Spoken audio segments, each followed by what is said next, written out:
Tak, nazdar lidi, vítám vás u první, vlastně je to druhý, vlastně moje třetí video, ale první díl z této hry. Někdo je možná zná. No, právě teď jsem to když tak založil. Jedná se o strategickou hru. Tady vidíme, kolik je hráčů celkově, to jsou určitě hráči. Tak, o co se jedná, to si vlastně vysvětlíme časem. Ale ze začátku se ukážeme základní věci, které to jsou. Za prvé tutoriál, začít třeba. A tady máme určité úkoly, úkol 1 až úkol 10. Za určité úkoly dostáváme určité věci. Třeba za tento první dostáváme to, co zde vidíme. A za ten poslední dostáváme jednu loď celou. Je to, jak to řekl, strategická hra. Všechno, ale zde všechno je zde. Takže jakoby chat s lidmi, který máme třeba ve přátelích, nebo kteří nám napíšou. Za další jsou to zde zprávy, tady máme fotily. To je to, co se jako špionáže, zprávy z bitvy, z různých expedic, sjednocení, co se týče, to si potom vysvětlíme všechno. Potom komunikace, to jsou různé zprávy, informace, sdílení zprávy, uvědění špionáže, expedice. Když jsme dejme tomu alianci, tak je můžeme jakoby sdílet a tím ostatním se to ukáže zde. Ekonomika, to je pouze pro ty, kteří si zapnou. Vesmír, to je všechno, co vám jakoby udává ta hra. O-game, ne, počkat, vesmír, O-game. Ne, vesmír je podle, že jsou různé akce, nebo vám třeba napíšu, že jakože víte v O-game. O-game je třeba, myslím, aktualizace a takovéhle věci. Takže my se zajdeme do prvního, do přehledu, kde můžeme udělat určité věci. Jednak přesídlit, o čem to něco stojí, opustit a přejmenovat. Já se to rozhodně přejmenuji.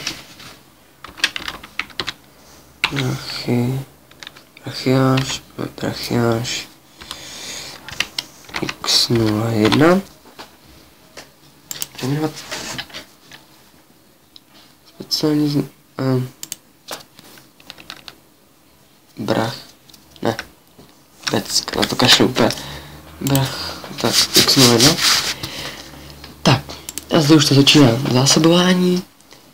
Jo, další. Tohle jsou suroviny základní, které jsme generují základně. Tohle jsou suroviny také, jakože kov, krystaly a deuterium. Na deuterium už potřebujeme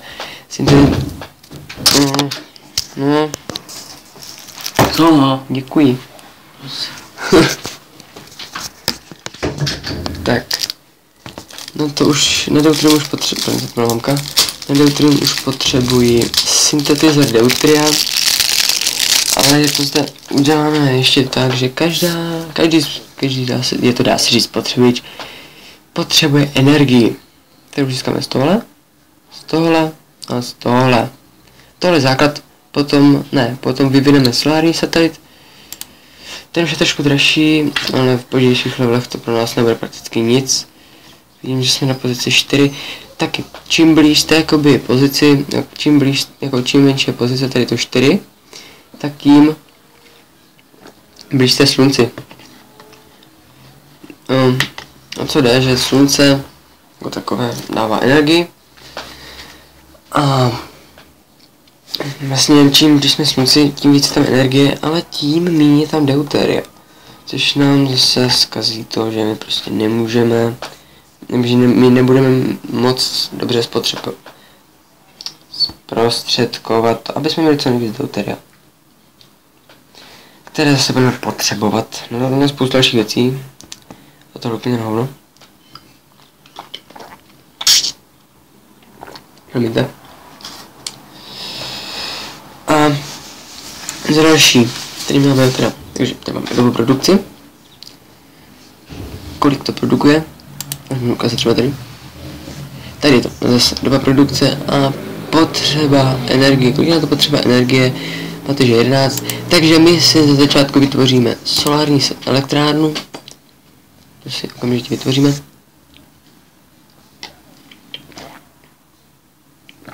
Tak. Počkej, dívám se, jak rychle je to vesmír.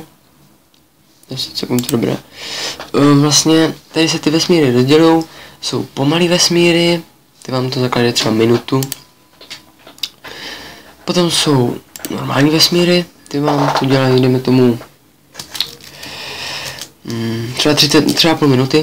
A potom jsou rychlý vesmíry, to vám to dělají 9-10 sekund, ale jsou vesmíry, které dávají třeba jenom 4 sekundy a podobně.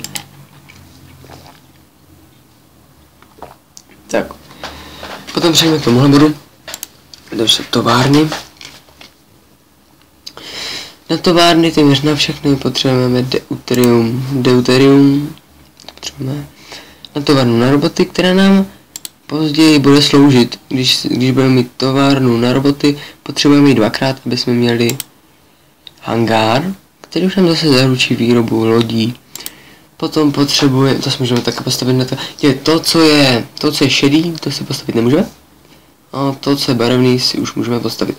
Takže zde vlastně jde o to, že to je výzkumná laboratoř, kde budeme zkoumat určité věci. A podobně, to si ukážeme ve výzkumech. Toto alianční sklad, já jsem ho nikdy moc potřeboval. To když třeba vám alianční jakoby lodě, jakože lodě lidí z vaší aliance vám brání třeba planetu, tak jim zasílají deuterium, aby tam mohli vydržet to nejdýl.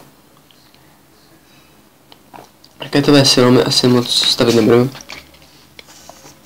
Postavím se akorát na základní vždycky 2 úrovně, aby jsme mohli postavit antibalistické rakety, které slouží proti velkým meziplanetárním raketám, které se posílají na planetu z toho důvodu, aby zničila ne přímo veškerou, ale na to je potřeba tak určitý počet těch meziplanetárních raket, aby vám prostě zničila obranu. Tohleto, továrna na roboty, jo. To taky továrna na obyčejné roboty. Počkejte, co nám zadám. Továrna na obyčejné roboty vlastně vám přidává 2 věci. Myslím tak. Že vám se, ne jenom jednu, vám se líp staví zásobování, prostě celkově všechny budovy se vám rychleji staví. Továrna na roboty vám zaručí to, že se vám líp staví budovy a obrana a hangáry. Teda, a to melu. Obrana a lodě. Tak, jsem chtěl říct. A potom terraform, to si nikdy nenaučím vyslovovat, tak ten vlastně vám jakoby pomáhá no vlastně vaše planeta má vlastně určitou možnost mít jakože to vyběhne tady ne kde to je pozice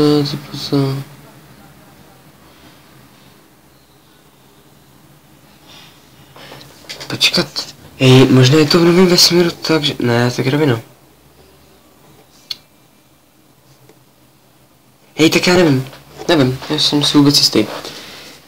Ale protože se slouží k tomu, abyste se jakoby zvětšili místo na své planetě. Tak, tohle by bylo v úvodu k prvnímu dílu. V příštím díle si ukážeme výzkumy, hangáry, obranu. Takže, tak. A budu trošku pracovat za kamerou tady na těch věcech. Vlastně za kamerou a možná budu točit hnedka další video tady hnedka po tomhle. Takže to si potom když tak všechno ukážeme. Doufám, že se, no ne, že se sloučit nebudu. Jo, už se budu učit. Takže doufám, že se vám video líbilo. Pokud ano, tak prosím zanechte like, případně odběr a prosím vás zase mi řekněte, co tady mám zlepšit. Vím, že je to nudný, ale to ty začátky, no. Takže to k těm začátkům do příštího videa. Naschle.